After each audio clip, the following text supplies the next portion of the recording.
ISROയുടെ ബഹിരാകാശ കവാടമായ ശ്രീഹരിക്കോട്ടയിലെ സതീഷ് ധവാൻ സ്പേസ് സെന്ററിൽ നിന്നുള്ള 100ാം വിക്ഷേപണം അല്പസമയത്തിനകം നടക്കും. 6:23-നാണ് GSLV F-15 NVS-2വിന്റെ വിക്ഷേപണം.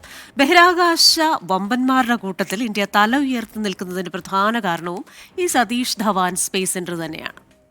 5, 4, 3, 2, 1, 0.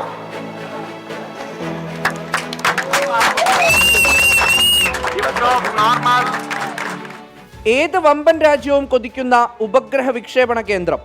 ഒറ്റവരിയിൽ ശ്രീഹരിക്കോട്ടയിലെ സതീഷ് ധവാൻ സ്പേസ് സെന്ററിനെ ഇങ്ങനെ പറയാം. രാജ്യത്തെ പ്രധാന ബഹിരാകാശ പരീക്ഷണങ്ങൾക്കൊക്കെ കവാടമായി മാറിയത് സതീഷ് ധവാൻ സ്പേസ് സെന്ററാണ്. 1971-ലാണ് ISRO ആന്ധ്രയിലെ ശ്രീഹരിക്കോട്ടയിൽ നിന്ന് ആദ്യ റോക്കറ്റ് വിക്ഷേപിക്കുന്നത്. ഉപഗ്രഹ വിക്ഷേപണത്തിന് പിന്നീടും സമയമെടുത്തു. പിന്നീടങ്ങോട്ട് സൂര്യനെയും ചന്ദ്രനെയും ചൊവ്വയെയും ഒക്കെ പഠിക്കാനും പരിചിതമാക്കാനും സതീഷ് ധവാൻ സ്പേസ് സെന്റർ നിർണായക പങ്ക് വഹിച്ചു. ചന്ദ്രയാൻ, മംഗൾയാൻ, ആദിത്യ, SRE തുടങ്ങി ഒടുവിൽ സ്പേസ് ഡോക്കിംഗ് എന്ന ചരിത്ര മുഹൂർത്തത്തിനും തുടക്കമിട്ടത് ഇവിടെ നിന്നാണ്.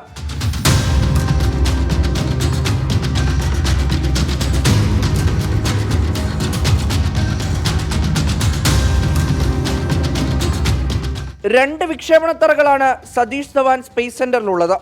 3ാം വിക്ഷേപണത്തറ 4 വർഷത്തിനുള്ളിൽ സാധ്യമാകും.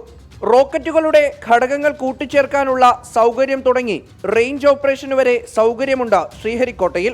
ഗഗൻയാൻ, ശുക്രയാൻ, 4ാം ചന്ദ്രയാൻ, ബഹിരാകാശ നിലയ നിർമ്മാണം തുടങ്ങി എല്ലാ വരുംകാല ചരിത്ര ദൗത്യങ്ങൾക്കും പഠനങ്ങൾക്കും പിന്നിൽ സതീഷ് ധവാൻ സ്പേസ് സെന്ററുമുണ്ടാകും.